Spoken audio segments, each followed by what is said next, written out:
ಈ ಸಂಸ್ಥೆ ಐರಾ ಫಿಲ್ಮ್ ಸಂಸ್ಥೆ ಹಿಂದೆ ಇದ್ದಂಥ ಇನ್ಸ್ಪಿರೇಷನ್, ಮೋಟಿವೇಶನ್, ನಮ್ಮ ಡ್ರೈವಿಂಗ್ ಫೋರ್ಸ್, ನಮ್ಮ ಬ್ಲೆಸ್ಸಿಂಗ್. ಫಸ್ಟ್ ಅವ್ರ ಹೆಸರು ತೊಗೊಂಡ್ಬಿಡ್ತೀನಿ.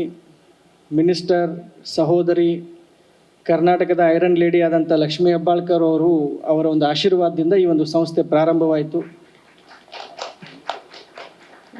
ಸಂಸ್ಥೆಯಿಂದ ಕರ್ನಾಟಕಕ್ಕೆ, ವಿಶೇಷವಾಗಿ ಕನ್ನಡಿಗರಿಗೆ ಒಳ್ಳೆಯ ಕಥೆ, ಒಳ್ಳೆಯ ಸಿನಿಮಾಗಳನ್ನು ನೀಡಬೇಕಂತ ನಮ್ಮ ಒಂದು ದೊಡ್ಡ ಆಸೆ. ವಿಶೇಷವಾಗಿ ಈ ಒಂದು ಮೂವಿ ನಮ್ಮ ಅಣ್ಣ ಫ್ರಮ್ ಮೆಕ್ಸಿಕೋ, ತಾವು ಟೀಸರ್ ನೋಡಿದ್ರೆ ದೊಡ್ಡದಾಗಿ ಮಾಸ್ ಆಗಿ ಹೀರೋಯಿಸಮು, ಫೈಟು ಎಲ್ಲ ತಾವು ನೋಡಿದ್ರಿ. ಬಟ್ ಈ ಕತೆ ಒಪ್ಪಿದ್ದೆ ನಾವು. ಈ ಕಥೆಯಲ್ಲಿರುವಂಥ ಒಂದು ಸಾಮಾಜಿಕ ಕಳಕಳಿ, ಒಂದು ಒಳ್ಳೆಯ ಸಂದೇಶ, ಈಗಿನ ಜನ್ರೇಷನ್ ಯುವಕರಿಗೆ ಒಂದು ಒಳ್ಳೆಯ ಸಂದೇಶ ಇದೆ ಈ ಕಥೆಯಲ್ಲಿ. ಆ ಎಲ್ಲ ನೋಡ್ಕೊಂಡ್ಬಿಟ್ಟು ಈ ಒಂದು ಕಥೆಯನ್ನು ನಾವು ಒಪ್ಕೊಂಡು ಪ್ರೊಡ್ಯೂಸರಾಗಿ ಕೆಲಸ ಮಾಡ್ತಾಯಿದ್ದೀವಿ. ಮೊದಲನೇದಾಗಿ ಈ ಕಥೆಯನ್ನು ನಮಗೆ ಇಂಟ್ರಡ್ಯೂಸ್ ಮಾಡಿದಂಥ ಶಂಕರ್ ಗುರು ಅವರಿರ್ಬೋದು, ನಮ್ಮ ಮಿತ್ರರಾದಂಥ ಹಾಗೂ ಈ ನಮ್ಮ ಸಿನಿಮಾದ ನಟರಾದಂಥ ಧನಂಜಯ್ ಅವರು, ಅದರ ಜೊತೆಗೆ ನಮ್ಮ ಇನ್ನೊಬ್ಬರ ಮಿತ್ರರಾದಂಥ ಸತ್ಯ ಇರ್ಬೋದು, ಎಲ್ಲರೂ ಕೂಡ ಕೂಡಿಕೊಂಡು ಈ ಒಂದು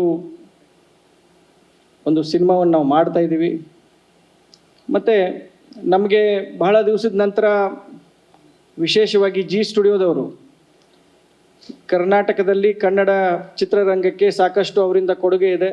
ಅವರು ಕೂಡ ನಮ್ಮ ಕಥೆಯನ್ನು ನೋಡಿಕೊಂಡು ಕೇಳಿ ಅವರು ಕೂಡ ಇದರಲ್ಲಿ ಒಂದು ನಮ್ಮ ಫ್ಯಾಮ್ಲಿಯಲ್ಲಿ ಮೆಂಬರ್ ಆಗಿ ಅವರು ಕೂಡ ಇದ್ದಾರೆ. ಅವ್ರಿಗೂ ಕೂಡ ವಿಶೇಷವಾಗಿ ಎಲ್ಲರ ಪರವಾಗಿ ಜಿ ಸ್ಟುಡಿಯೋದವರಿಗೆ ನಾನು ಧನ್ಯವಾದ ಹೇಳಲಿಕ್ಕೆ ಬಯಸ್ತೇನೆ.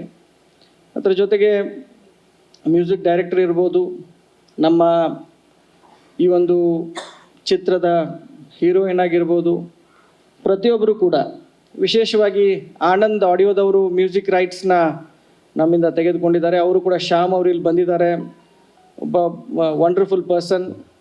ಅವರು ಕೂಡ ಸಾಕಷ್ಟು ಮೋಟಿವೇಟು ನಮಗೆ ಈ ಒಂದು ಚಿತ್ರವನ್ನು ಮಾಡಲಿಕ್ಕೆ ಅವ್ರ ಕಡೆಯಿಂದನೂ ಆಗಿದೆ. ಒಟ್ಟಾರೆಯಾಗಿ ಒಂದು ಒಳ್ಳೆಯ ಸಿನಿಮಾ ಮಾಡ್ತಾಯಿದ್ದೀವಿ.